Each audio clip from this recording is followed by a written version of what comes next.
قابل قدر واجب الاحترام بزرگوں، دوستوں،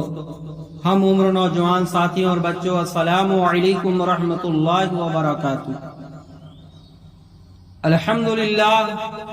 الحمدللہ نحمده ونستعینه ونستغفره ونؤمن به ونتوکل علیہ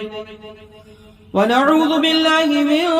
شرور أنفسنا ومن سيئات أعمالنا، من يهده الله فلا مضل له ومن يضلله فلا هادي له،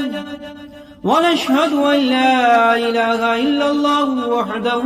لا شريك له، ونشهد أن محمدا عبده ورسوله،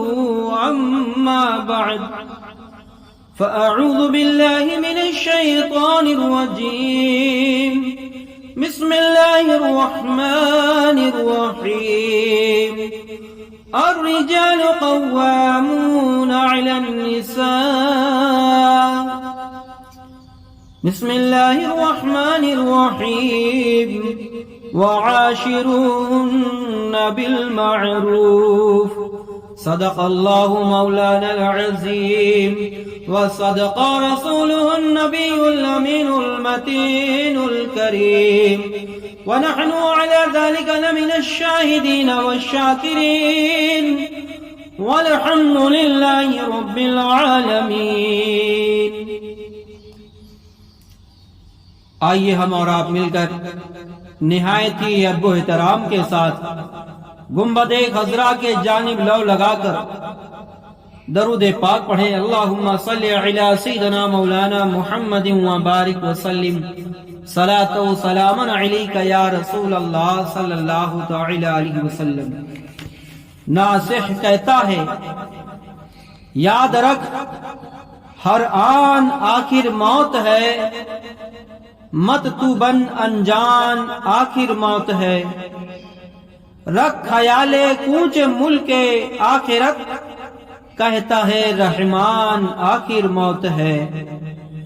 خود بے لولاک جن کے حق میں ہے،